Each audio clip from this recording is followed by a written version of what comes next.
அதே போல இன்றைக்கு பாத்தீங்கன்னா கோவை மாவட்டத்தில் 3 வருடங்களாக திமுக திட்டங்களை கொடுத்தாங்க. இன்றைக்கு 3வது முறையாக மின்கட்டண உயர்வு. அதே போல அதுக்கெல்லாம் நாங்கள் ஆர்ப்பாட்டம் நடத்தும் எடப்பாடியார் எங்கள் பொதுச்செயலர் உத்தரவு கிடையாது. அதே போல பாத்தீங்கன்னா எந்த சாலையிலும் நடக்க முடியல. பாத்தீங்கன்னா இன்னைக்கு மாவட்டம் முழுவதும் யூஜி போடப்பட்டு மழை பெய்து எந்த சாலையும் நடக்க முடியல. அம்மா ஆட்சியில எடப்பாடி முதலமைச்சர் இருக்கும்போது நிதி ஒதுக்கப்பட்டு டெண்டர் விடப்பட்ட 500 சாலைகள் ரத்து பண்ணாங்க. அந்த சாலைகளாவது போட்டாலாவது இன்னைக்கு மக்கள் நிம்மதியா இருக்கும்.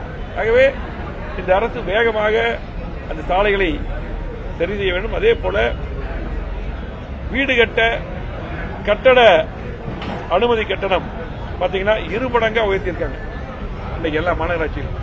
இந்த கோவை மாவட்ட மக்கள் மிக கடுமையா பாதிக்கிறாங்க. உடனடியாக அதை ரத்து செய்ய வேண்டும் என்று எங்களது பொதுச் செயலாளர் எடப்பாடி அவர்கள் அறிவித்தார்கள். உடனடியாக அதை ரத்து செய்ய வேண்டும். அதே போல இன்றைக்கு சொத்து வரி, அத்தியாவசிய பொருட்கள் எல்லாம் இன்னைக்கு கடுமையான விலை உயர்வு.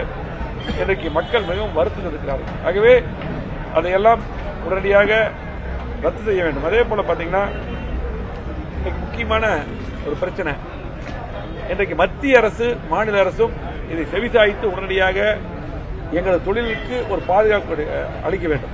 ஏனென்றால் இன்றைக்கு வங்கதேசத்தில் கடுமையான பிரச்சனை. இன்றைக்கு அங்க முழுமைய கொலாசாகி ஒரு மாதிரி சூழ்நிலை இருக்கு. திருப்பூர் இருக்கிற நிறைய ஃபேக்டரிகள் அங்க வங்கதேசத்துக்கு போச்சு. இன்னைக்கு அது பூரா இன்னைக்கு வேற மாதிரி சூழ்நிலை இருக்கு. உடனடியாக திருப்பூருக்கு உடனடியா வட்டி இல்லாத கடன் வழங்கி அவங்களுக்கு என்னென்ன தேவையோ அந்த ஜவுளி உற்பத்தியாளர்களுக்கு, பணி உற்பத்தியாளர்களுக்கு உடனடியாக மத்திய அரசு மாநில அரசு தலையிட்டு உடனடியாக வழங்க வேண்டும், கடன் வழங்க வேண்டும். அவங்களுக்கு என்னென்ன தேவையோ அதை பூர்த்தி செய்து தர வேண்டும். இன்னைக்கு கோவை மாவட்டத்தில் பாத்தீங்கன்னா மத்திய பிரதேச முதலமைச்சர் இங்க ஒரு ஆபீஸே போட்டாங்க.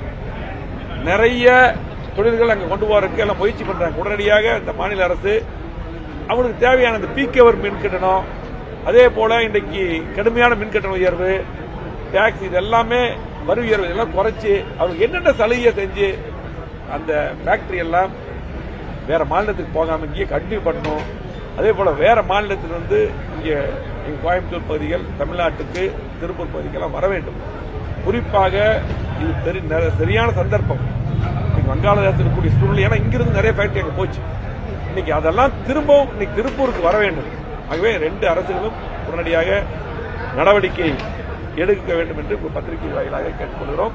ஆகவே இன்றைக்கு இருக்க சூழ்நிலையிலே தமிழ்நாட்டு மக்கள் கடுமையாக பாதிக்கப்பட்டிருக்கிறார்.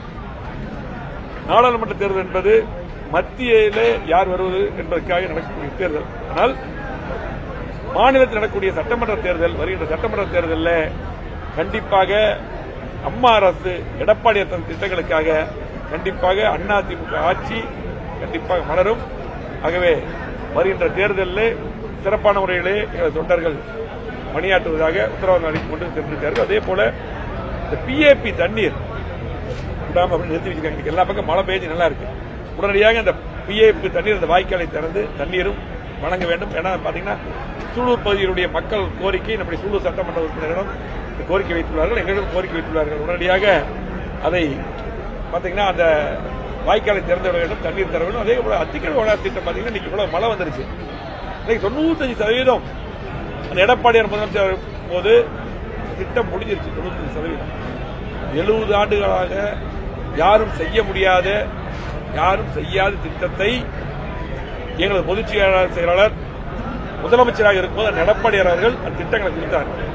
எப்படி யாரும் செய்ய முடியாத திட்டங்கள் எல்லாம் எடப்பாடியார் தந்தாரோ, அம்மா தந்ததோ, அதே போல அத்திக்கடவு அணா திட்டம். இந்த திட்டம் இன்னைக்கு இவ்வளவு தண்ணி வந்துருச்சு, கடலுக்கு போகுது. தயவு செஞ்சு திட்டத்தை உடனடியாக இந்த குளத்திலெல்லாம் உடனடியாக நிரப்ப வேண்டும் என்று கேட்டு, பேருக்கு ஏதோ பண்ணிருக்கீங்க, முழுமையா அதை பூரா ஆய்வு செஞ்சு எல்லா குளங்களுக்கும் அது நிரப்ப வேண்டும் என்று கேட்டுக்கொள்கிறேன்.